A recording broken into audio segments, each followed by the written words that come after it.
Que a bondade de Jesus, o Salvador, renove os nossos corações nesta manhã, nos alimente com a sua palavra. Eu quero orar nesse instante por Dona Glorinha. Ela é tia da nossa irmã Cláudia e está na UTI e deve se submeter a alguma cirurgia, é um problema cardíaco, e nós vamos orar. Você pode ficar sentado e nós vamos falar com o Salvador.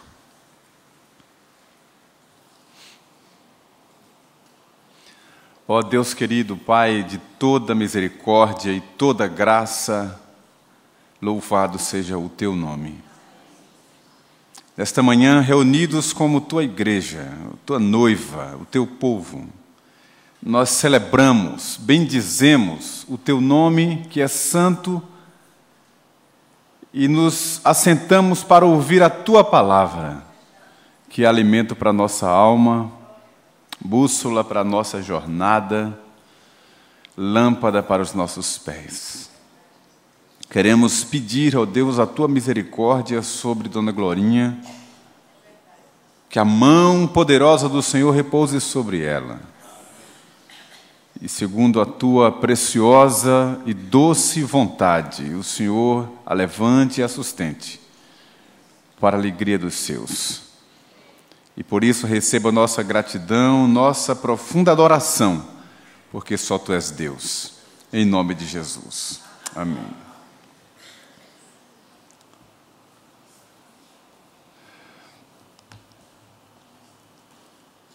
Aos irmãos que estão acompanhando pela internet, participando do culto, a nossa saudação, a bênção do Senhor em sua vida, da mesma forma como aqui estamos.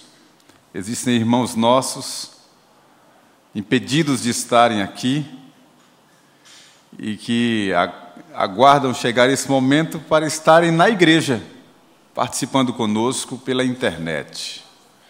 É um recurso que Deus deu e nós nos alegramos por isso. Irmãos no Brasil inteiro, agora participando conosco, quem sabe em alguns lugares no mundo inteiro, participando do culto, não é? Onde você estiver, a mão do Senhor esteja em sua vida, meu irmão. Abra a palavra de Deus, por favor. Josué, capítulo 21.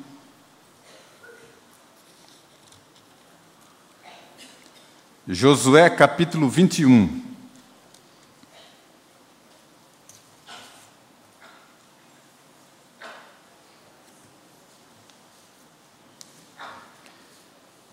Que fala sobre as cidades dos levitas.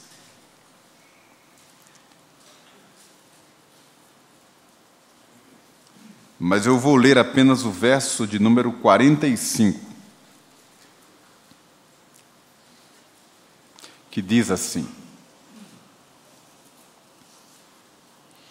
nenhuma promessa falhou de todas as suas boas palavras. Ou em outra versão, nenhuma promessa falhou de todas as boas palavras que o Senhor falara à casa de Israel. Tudo se cumpriu. Tudo se cumpriu. Meus irmãos e minhas irmãs, dentre vários títulos que nós temos como herdeiros da promessa, filhos da aliança, nós temos um título que está relativo ou relacionado à promessa. Nós somos os filhos da promessa.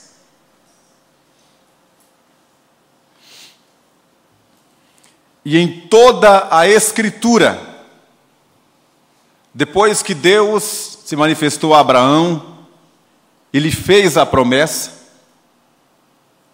nós vamos encontrar em todos os demais livros, até o Apocalipse, uma referência à promessa, com P maiúsculo. como uma referência à palavra fiel de Deus a respeito da salvação do seu povo. Palavra essa que não pode caducar, como diz o profeta Jeremias.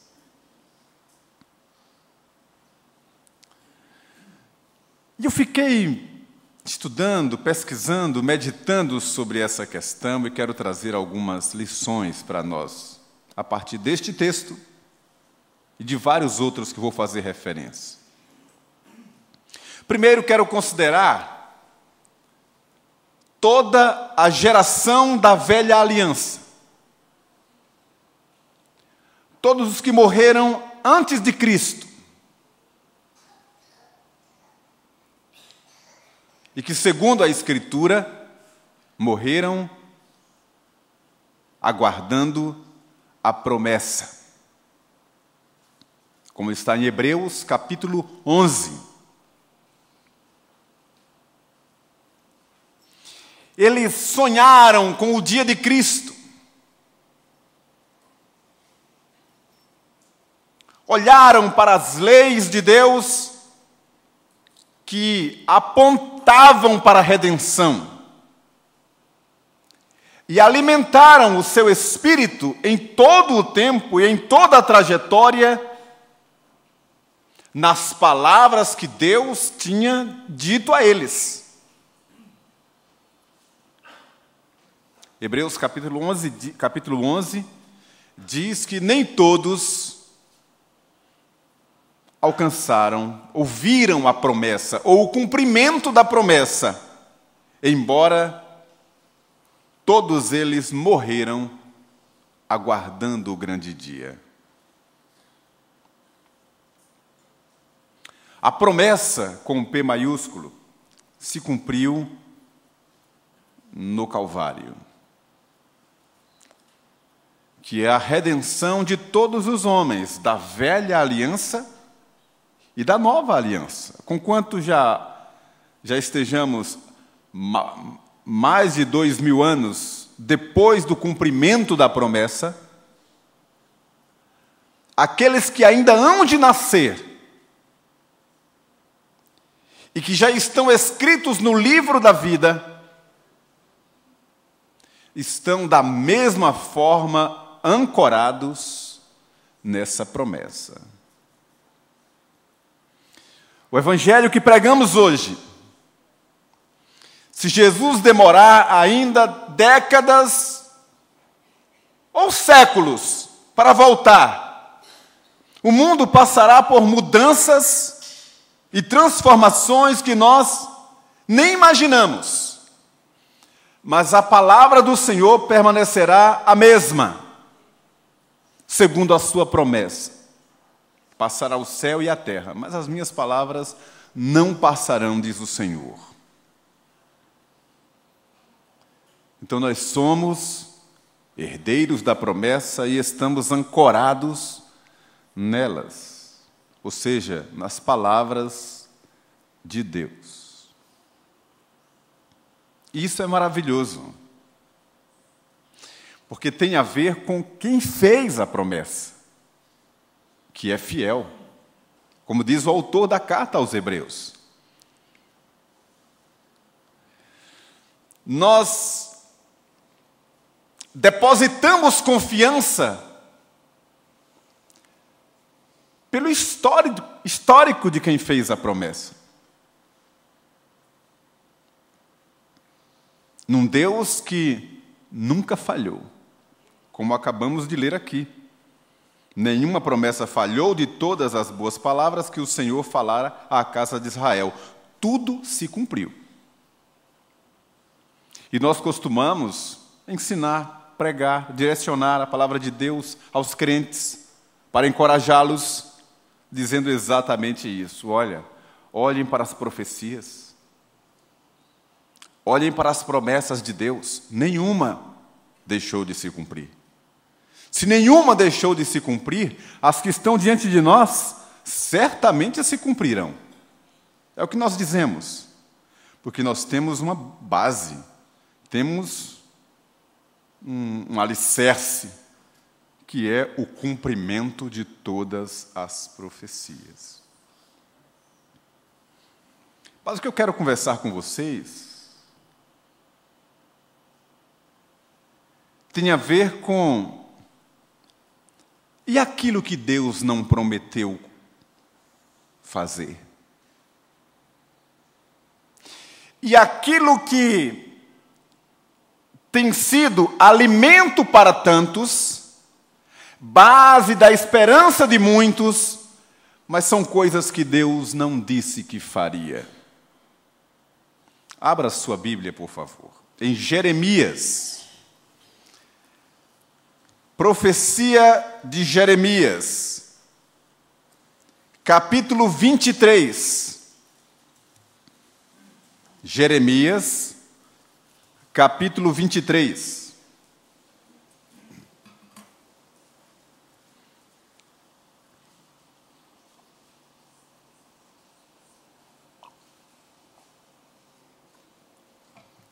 Veja o que é que diz o verso de número 16.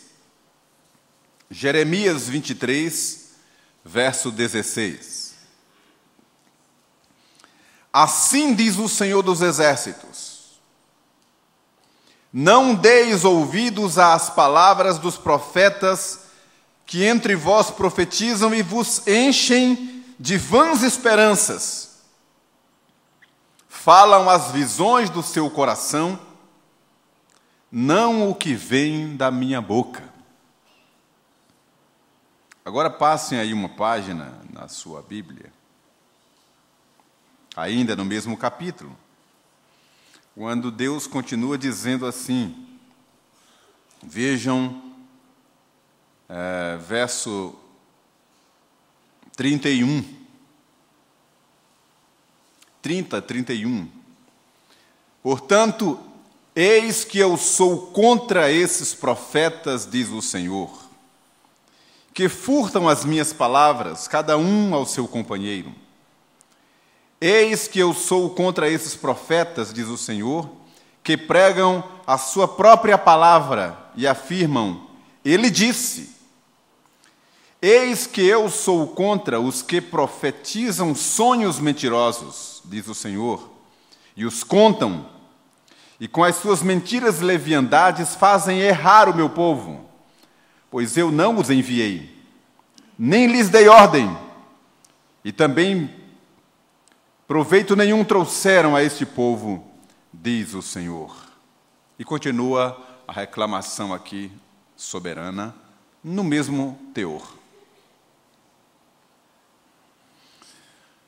Profecias de palavras que Deus não disse. Verdades, entre aspas, que não estão na Escritura. Ou promessas que Deus não fez. Não leia agora naturalmente. Depois você pode conferir. Eu dei o mesmo tema ao boletim desta manhã. Leia com calma. Se puder, depois presenteie alguém com o seu boletim. Ou faça uma cópia e presenteie alguém. Na argumentação, pelo menos do boletim, eu coloquei um exemplo específico de um tipo de alimento que a pessoa sorve e que irá matá-la, porque é uma palavra que Deus não disse e vai gerar uma falsa esperança, como o profeta Jeremias descreveu aqui. O exemplo que eu dou no boletim, para você que acompanha pela internet e não recebeu o seu boletim, é o seguinte. Eu já vi dezenas e dezenas de pessoas ajoelhadas, chorando, emocionadas, cobrando de Deus, a palavra é esta, o cumprimento de uma promessa a respeito da sua família. Promessa essa que Deus nunca fez. E a pessoa emocionada dizendo: tu disseste em tua palavra, crê no Senhor Jesus e serás salvo tu e a tua casa. Eu já criei no Senhor e recebi a salvação. Falta o Senhor cumprir a tua promessa de salvar a minha casa. Nessas, ou em outras palavras, mas esse tipo de cobrança a gente ouve e vê muitas vezes. E conquanto a salvação seja a principal promessa de Deus, desde Gênesis capítulo 3 e verso 16,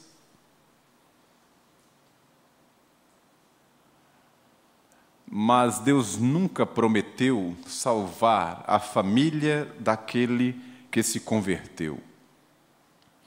Aquela palavra de Paulo ao carcereiro, ali não é uma promessa. Ali é uma nota explicativa. Ali não é uma palavra específica ao carcereiro de uma salvação coletiva, ou de uma salvação familiar, ou um grupo de pessoas salvas. Haveria uma contradição na Bíblia se isso fosse verdade.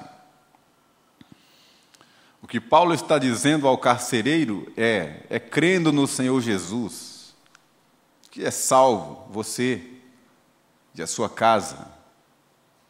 O mesmo critério que é para você é o mesmo critério que é para a sua casa. Qualquer pessoa só pode ser salva crendo em Jesus. Porque o carcereiro perguntou: o que devo fazer? O que eu devo fazer para que seja salvo? E Paulo disse: olha, qualquer pessoa só pode ser salva crendo em Jesus. É só isso que Paulo está dizendo ali. Não é uma promessa de que o carcereiro crendo tem a sua família salva como promessa. É só um exemplo bíblico de muitas outras promessas que Deus não fez. Uma dessas promessas requisitadas, cobradas, inclusive amparadas, entre aspas, na teologia bíblica, é o que é chamado hoje de cura pela expiação. São falsos profetas, falsos doutores da Bíblia ou da lei, que tomam parte da Escritura fora do seu contexto, ou torcem um verso para o seu próprio entendimento e para desviar o povo de Deus da verdade. Então, só como um exemplo específico, é muito ensinado, pregado, baseado nesse entendimento que chamaram de cura pela expiação, tomando aquela porção de Isaías. A profecia de Isaías a respeito do Messias. E está dito lá que Cristo levou sobre si todas as nossas enfermidades e todas as nossas iniquidades. E o castigo que estava sobre ele nos traz a paz. E em cima dessa palavra, muitos profetas, aí vem as aspas, falam em nome de Deus, prometendo uma cura, uma sessão de milagres, que Deus não prometeu. A mesma Escritura que mostra tempos em que até um avental, um lenço de um apóstolo curava as pessoas. Até a sombra de um servo de Deus passando por ali, curava as pessoas. Também fala de um tempo em que profetas poderosos que a terra não era digna de tê-los.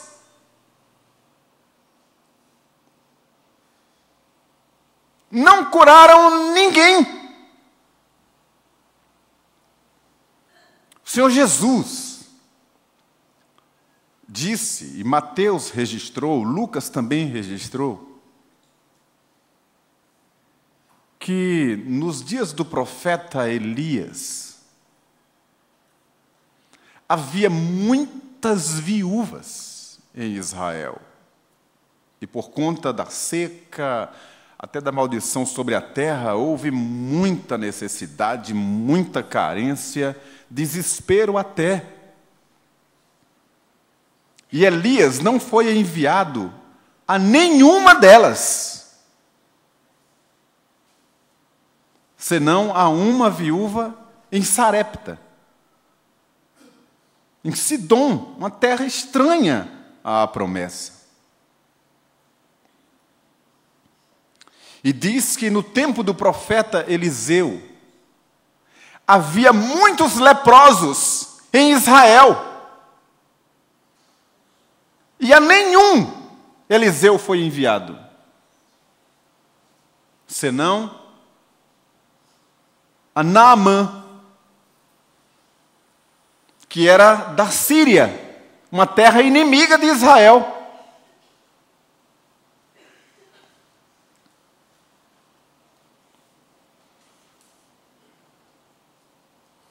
Nem toda enfermidade Deus prometeu curar.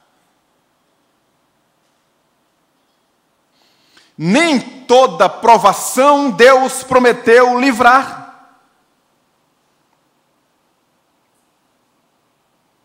Há uma porção que mexe muito com o meu coração, já preguei algumas vezes aqui, vou repetir.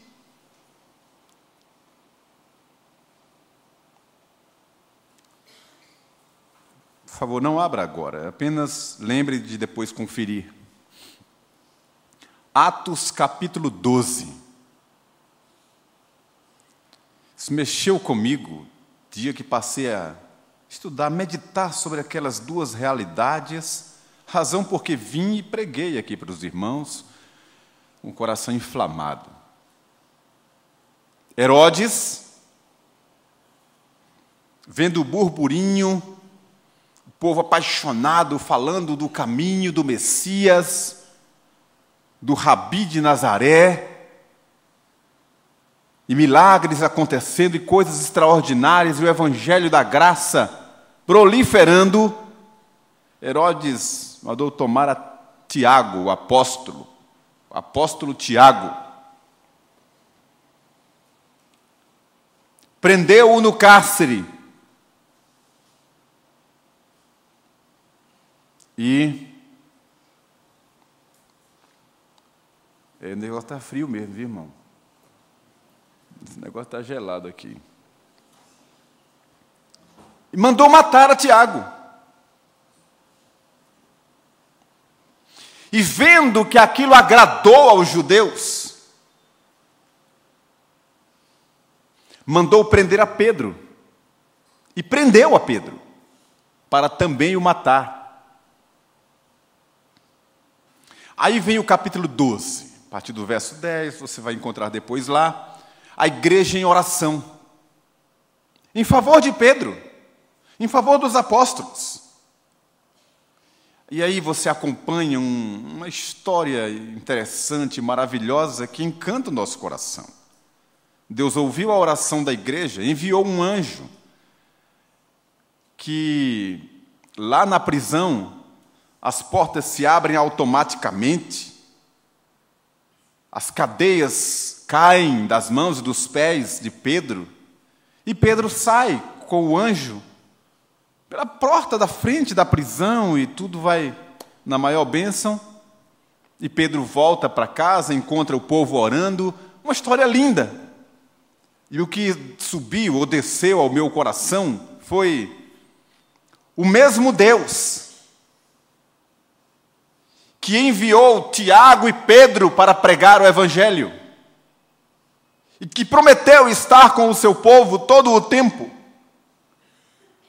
Foi o Deus que permitiu que Tiago fosse executado por Herodes. E decidiu livrar a Pedro, o mesmo Deus. Na mesma palavra,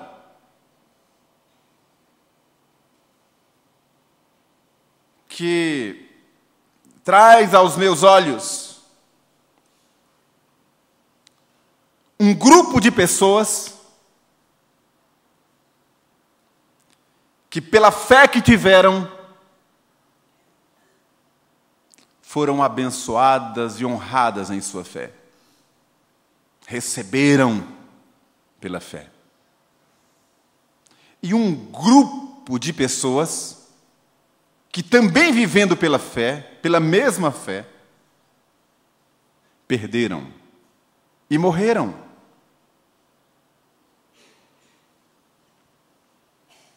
Hebreus capítulo 11. De modo que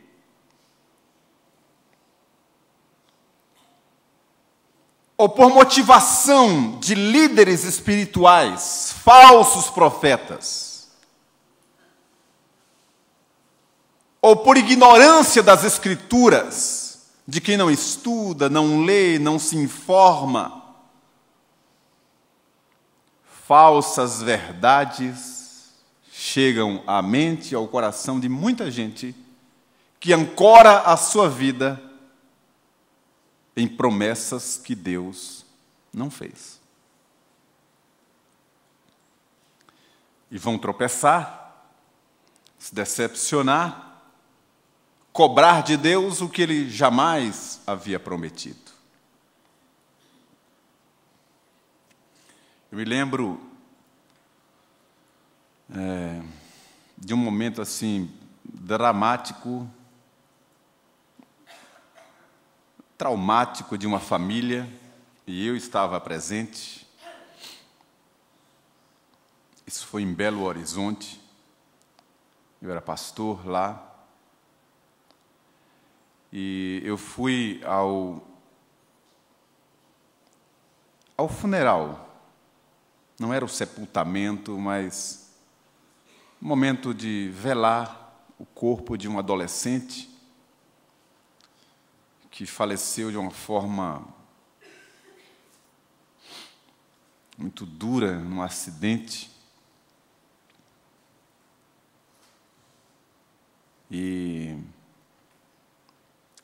a mãe desse rapaz, em desespero, pegou a sinagola, assim, na roupa de um dos pastores, colegas que estavam lá, assim, aquele desespero, e perguntando para ele onde estava o Deus que havia feito aquela promessa e que agora, não lembro mais as palavras, mas que agora voltava atrás e sacudia o pastor em desespero. Eu não sei que tipo de promessa ela abraçou.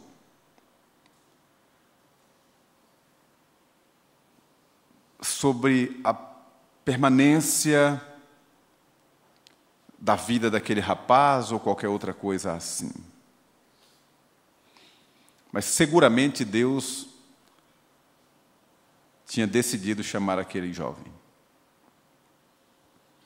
É diferente do caso de rei Ezequias, que ia morrer. Deus disse que ele ia morrer, mas depois Deus mesmo decidiu dar-lhe um bônus de mais 15 anos. E ele viveu os 15 anos que Deus prometera. Ou como aquele texto que todo Natal eu faço questão de fazer referência, Deus chegou para um ancião e disse: você não vai morrer até ver cumprida a promessa. Lembram disso? E quando então o menino é apresentado no templo, ele toma o menino nos braços, ergue os olhos e diz: Senhor, agora pode despedir em paz o teu servo, porque os meus olhos viram a salvação. Ninguém poderia matar aquele homem. Enfermidade alguma poderia levar-lhe à cova, porque ele estava debaixo de uma promessa de um Deus que não falha. Então, meu irmão e minha irmã,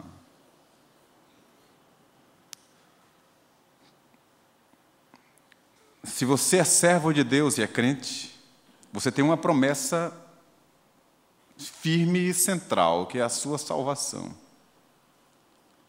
É a promessa na qual estou firmado. Eu não tenho dúvida de que sou salvo.